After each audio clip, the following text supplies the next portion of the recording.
A career, I'm an artist. I have a lot of things to lose. We out here on vacation in the Bahamas. Another beautiful day. Check it out. Check it out. Boom. I want to talk to y'all for a minute. His nose was bleeding. He in the corner screaming, balled up, right? Like I could feel his pain, like he had been forced to do something. Surrounded by a whole lot of strength. He's surrounded by a whole lot of love. And all he has to do is add discipline. That's how I was able to see the tapes. This is why she think I saw them. And I saw some things that were unreal. And I saw celebrities on the tape. I opened the door to Dwayne's dressing room. And that's when I see Dwayne. There was a couch and Will was bent over on the couch and Dwayne was standing up. Unfortunately, some things happened. And I can't get into the details of exactly what that was. Because it's already a legal issue. What people are saying now is that the slap wasn't the first time Will Smith shocked the public. According to ongoing online discussions, there may have been a much darker story unfolding quietly in the background for years. For a long time, Bryshere Gray was publicly presented as a young actor being guided by industry giants. From the outside, it looked like opportunity, access, and career elevation. But a growing number of commentators argue that what was framed as mentorship may have involved layers that were never meant to be visible to the public. He's with my man, Charlie Mack. So Charlie was with me every step of the way. First out the limo. So Charlie has been with me, 30 years coming up in the business. So, he's surrounded by a whole lot of strength. He's surrounded by a whole lot of love. And all he has to do is add discipline and he gonna be all right. It's like Uncle Will, who is best to give you advice, and it's Will Smith, and I'm getting so much good advice. I got my first acting role, Empire, and it's changing my life, and it's like I'm listening from the greatest, and it's like making me well prepared to work with Taraji. In these conversations, people claim Bryshere entered a world where success was tied less to talent and more to proximity. The story being circulated suggests that mentorship wasn't just about advice or guidance, but about submission to unspoken expectations that came with access to powerful figures. Down because he was like, Charlie Mack is not going to be able to be there because him and Charlie had something else going on. I arrived in Chicago for Empire. It's a damn mess. It's no other way to put it. This dude is going crazy, right? He's out there allegedly with male prostitutes. He's pissing in the trailer. He's acting psychotic, right? The same thing he's doing now. Beyond that. But this is why a show is going on. I pulled him to the side. I said, listen, I'm here to help you and so forth and so on. So he was like, all right, I feel that. He said, everybody on the set know you. Everybody seem like they love you. Okay. I want to love you because everybody else love you. I said, if that's what you want to do, then do it. But he kept acting up. And then one day I said, what the F is wrong with you? And he was like, you know. He said, Will me. Diddy made me suck his face. You know what's going on. Charlie made me suck. And I said, I have no idea what's going on. I have no idea. So he crying, no is coming from his nose. Yes, you do. And I'm like, yo, listen. According to this narrative, Bryshere believed he was being protected and positioned, when in reality, he may have been pulled into something he didn't fully understand. Some claim that during this period, Bryshere allegedly formed a deep emotional attachment to Will Smith. Online observers point out that the power imbalance made that attachment especially dangerous. What may have felt like loyalty or trust on Bryshere's side is now being framed as emotional dependence on someone who controlled doors, opportunities, and silence. Admitted to me that he had sex with Bryshere Gray, but it was consensual, right? So I'm like, okay, so now it's starting to make sense because I would have never believed that the way this guy's acting, something had to happen. So now, Will told me, and this is going to be in paperwork and everything, right? So when Will told me that he did have sexual intercourse with Bryshere, he said Bryshere did ask him to stop. Will said he finished, completed the act, then stopped. Right then and there, when a person says stop, that means stop. Period. So I do believe that Will Smith Bryshere Gray. Charlie Mack and Will gets a lawyer for Bryshere, and they try to get me under NDA. I tell Will, I'm not signing, I don't even have an NDA with you. How am I getting an NDA with him? You understand what I'm saying? So I hire a lawyer, right? Mm-hmm. When I hire the lawyer, he comes back and say, listen, this is the best I can do. He said, I'm going to have y'all do a mutual NDA, meaning that Bryshere can't tell people that you know that Will and Diddy now, and I want to say the R word, but I know we're on YouTube. Then you can't say nothing about him.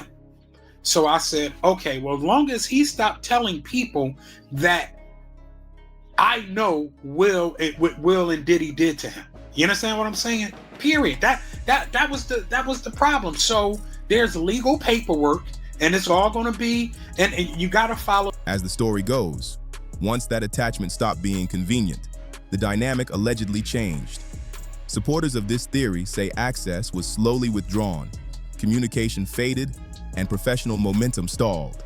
In hindsight, many now connect this shift to the sudden disappearance of Bryshere's career opportunities. When Jaguar Wright initially spoke about similar patterns in the industry, her warnings were brushed off as extreme. At the time, critics dismissed her as unreliable. But as more lawsuits and insider accusations surfaced across Hollywood, some viewers began reassessing whether her claims were less about shock value and more about exposing recurring power dynamics. As the conversation expanded, attention turned not just to Will Smith, but also to Jada Pinkett Smith. Online discussions questioned what she may have known, when she may have known it, and whether her responses were reactive or strategic. There is no consensus, only speculation layered on years of public tension and contradictions. Bryshere's personal decline has been equally visible. After being introduced to Will Smith and Sean Combs through his former manager, Charlie Mack, the opportunity was described publicly as mentorship. However, online narratives suggest there were conditions attached that were never openly discussed. Some even claim that Bryshere's mother, Andrea, understood that the arrangement would involve more than career guidance, but allegedly accepted the situation due to promised financial benefits. Within that framing, Bryshere reportedly believed he was being shaped for long-term success. Critics argue instead that he was being used temporarily, with no intention of sustaining his career once he stopped serving a purpose. According to this view, the mentorship was transactional, not transformational. After this alleged period ended, Bryshere's life appeared to unravel quickly. Acting roles dried up, public appearances became sporadic, and legal trouble followed.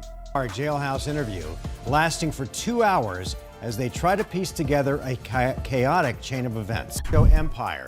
Tonight we're seeing hours of new video from his July arrest that ended with his wife flagging down police and telling them the actor had a for hours inside their Goodyear home. Multiple arrests were widely reported, including domestic violence accusations that shocked fans. Images from those incidents circulated online, sparking intense commentary about his mental and emotional state. Many people commented that he looked unrecognizable, as if something had fundamentally changed.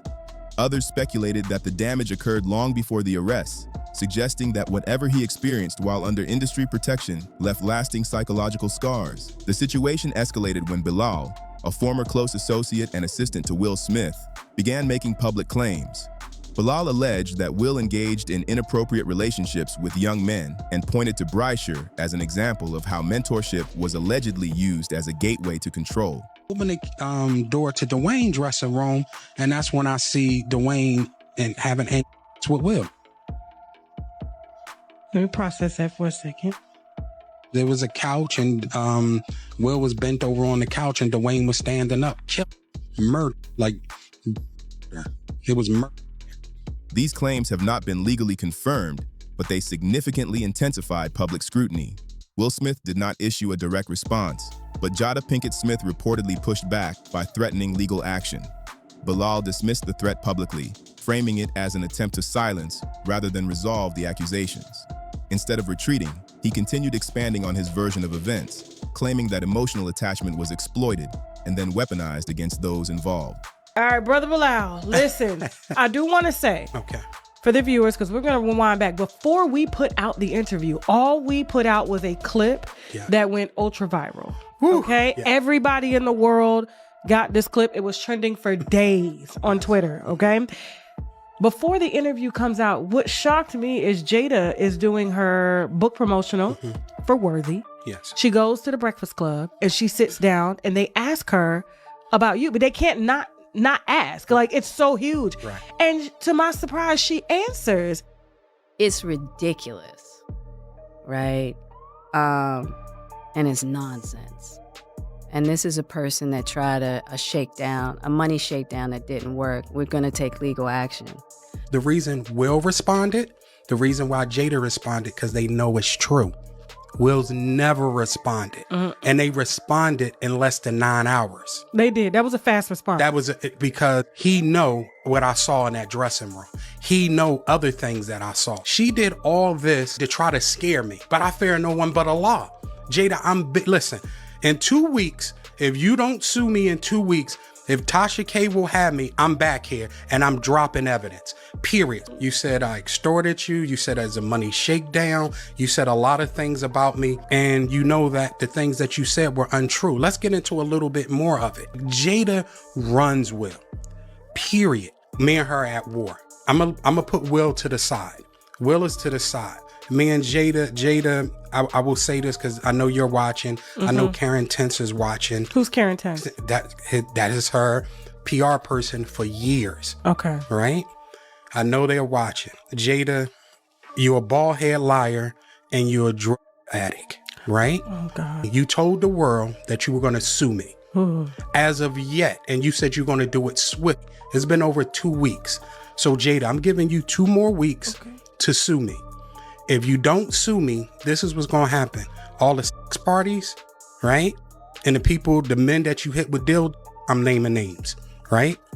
All the salacious stuff that you have done and hurt other people, I'm naming names. You assassinate my character. You say I extort you. Well, extortion is criminal. Like, I would be in jail right now. According to this narrative, Bryshere believed there was loyalty and safety within these relationships. Once that belief collapsed, supporters argued that his sense of stability collapsed with it. They claimed the emotional fallout played a major role in his subsequent behavior and struggles. Jaguar Wright later added fuel to the discussion by alleging that after Cassie's lawsuit against Diddy became public, Bryshere was considering legal action of his own against Will Smith and Diddy. She claimed those plans were derailed by intimidation, though no lawsuit was ever officially filed. Out so he'll feel too embarrassed to file his lawsuit against Diddy for what Will and Diddy did to him. With Jaden and Justin present, that tape exists.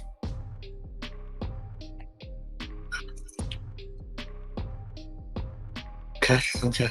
I really hope none of that baby oil was used on those kids. That would just be in bad taste. Baby oil on babies. You can't say that the flavor camp was sponsored by Johnson & Johnson. You just come on. Come on. Starting to sound that way, ain't it? No.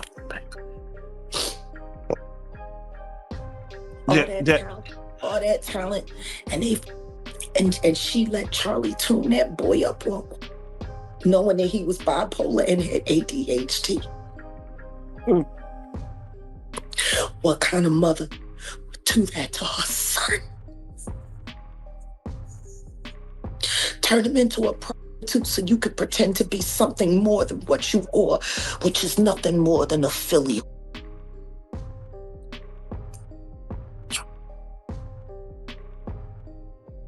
You're a big old they're making your son out to be, that's for sure. Because he didn't have no choice. You was down by all. I'm sorry, the Bryshere conversation for me is not easy. Because I came to Belial and I asked Belial to help me save the kids, and all he was worried about was his book. Oh yeah, no, definitely. Don't nobody care about these kids. Don't nobody care about these kids. Online speculation frequently references a rumored $50 million lawsuit mentioned in blind items that never materialized. Public opinion remains sharply divided. Some see Bryshere as a cautionary tale of alleged exploitation within powerful systems. Others argue that the story relies too heavily on unreliable sources and circumstantial connections.